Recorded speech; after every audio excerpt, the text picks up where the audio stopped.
Hello friends, नमस्कार and welcome to समाधान। साथियों, उम्मीद है कि आप सब अच्छे होंगे और स्टडी भी आपके अच्छे से चल रही होगी। सचिवालय आशुलिपिक का यहाँ पे ऑफिशियल नोटिस जारी हुआ है और सभी अभ्यर्थियों को यहाँ पे ध्यान से इस नोटिस को देखना है। इसके अलावा आपको याद होगा कि 5 दिन पहले, आज से 5 दिन पहले बीएसएससी एक नोटिस जारी करती है जो कि आपका सेकेंड इंटर लेवल भर्ती से रिलेटेड होता है। और आप सब इंतज़ार भी कर रहे हैं कि आखिर एग्ज़ाम कब होगा, क्योंकि जब भी एग्ज़ाम की चर्चा की जाती है तो कोई ना कोई आयोग का नोटिस आ जाता है एडिट को लेकर के, फॉर्म में करेक्शन को लेकर के। तो अब जो 23 को नोटिस आई थी, हालांकि वो सबसे हट के नोटिस थी। आज 2 बार जब तक मिला है आपका अपडेट करने का फॉर्मों का, उससे कुछ ये अलग नोटिस था। और ये कहीं ना कहीं अभ्यर्थी परेशान है इस नोटिस के बाद कि आखिर हम करें तो क्या करें, क्योंकि हो सकता है कि उनका फॉर्म रिजेक्ट हो जाए, एडमिट कार्ड ही ना आए। तो इसको भी हम लोग बात करेंगे कैसे इस प्रॉब्लम से आप लोग छुटकारा पा सकते हैं। आइए सबसे पहले जो सचिवालय आशुलिपिक का नोटिस है उसको हम लोग समझते हैं। देन आगे जो नोटिस आया था 23 को, हालांकि हमने उस दिन अपडेट किया था, लेकिन आपको उससे समस्या का समाधान कैसे करना है उसको भी समझेंगे। सबसे पहले इस नोटिस को देखिए जो आशुलिपिक से रिलेटेड है। यहाँ पर देखेंगे, बिहार सरकार सामान्य प्रशासन विभाग, बिहार कर्मचारी चयन आयोग पटना द्वारा आयोजित प्रतियोगिता परीक्षा विज्ञापन संख्या यहाँ पे है 01/2023 के आधार पर बिहार सचिवालय आशुलिपिक सेवा के अंतर्गत आशुलिपिक के पद पर नियुक्ति हेतु अनुशंसित अभ्यर्थियों को सूचित किया जाता है कि उनके शैक्षणिक योग्यता एवं प्रमाण पत्रों की जांच सत्यापन दिनांक 12 अगस्त से 9 बजे पूर्वाह्न से पुराना सचिवालय के सिंचाई भवन परिसर स्थित अधिवेशन भवन हॉर्डिंग रोड पटना में निर्धारित है और उक्त से संबंधित विस्तृत कार्यक्रम नीचे दिए गए हैं। और इस नोटिस को देखिएगा तो और भी आपकी यहाँ पे समस्या खड़ी होने वाली है जो सेकंड इंटर लेवल है, क्योंकि आपको एक एक बारीकियों को यहाँ पे समझना होगा। देखिए, इसको समझ लीजिए, फिर हम लोग इंटर लेवल की बात करेंगे कि उसका एग्ज़ाम भी कब होगा और जो नोटिस आया था तो उससे किन अभ्यर्थियों को सचेत होना है। अभ्यर्थियों को निर्देश दिया जाता है कि जाँच सत्यापन कार्य हेतु निर्धारित समय पर यहाँ पे 1 घंटा पूर्व उपस्थित होना सुनिश्चित करेंगे।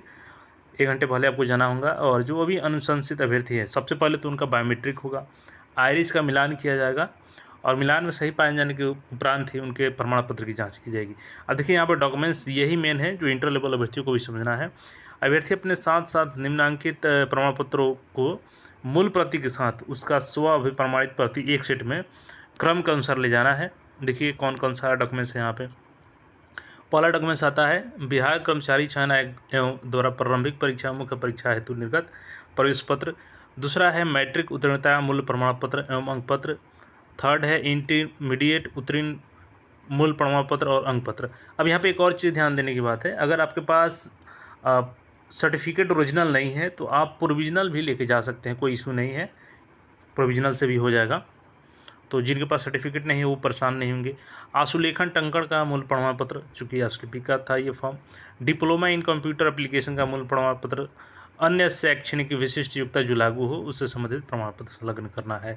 इसके अलावा अगर आप SC ST जाति से बिलोंग करते हैं तो उसका प्रमाण पत्र यहाँ पे, अगर आप NCL से बिलोंग करते हैं पिछड़ा वर्ग तो उसका सर्टिफिकेट।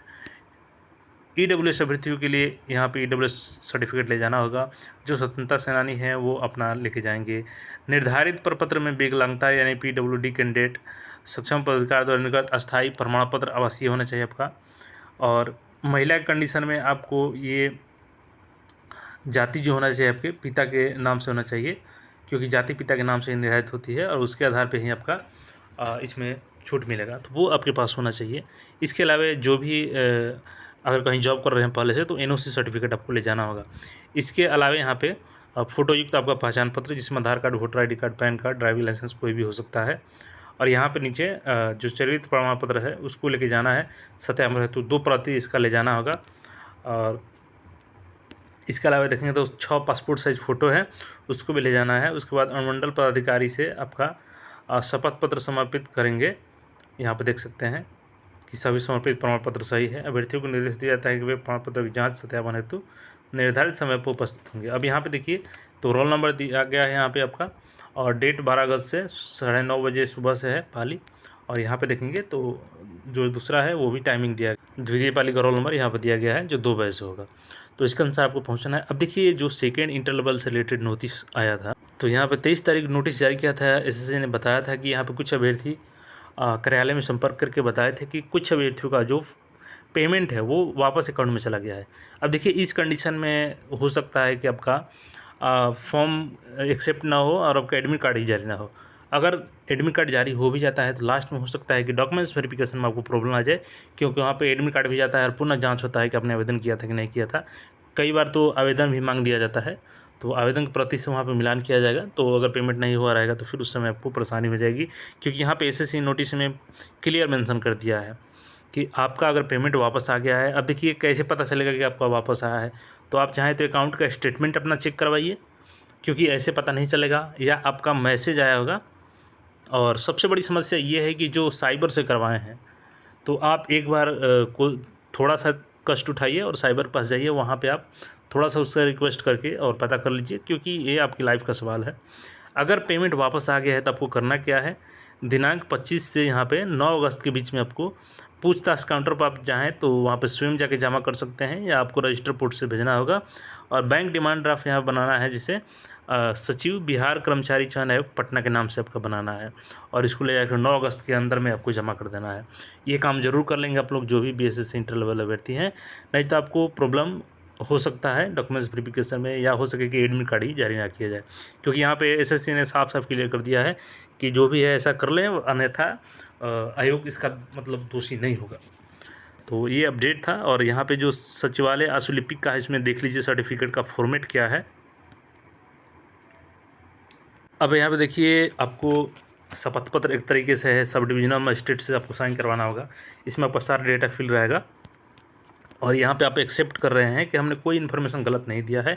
अगर मैंने गलत दिया होगा तो किसी भी चरण में मेरे ऊपर कार्रवाई की जा सकती है पकड़ में आने पे।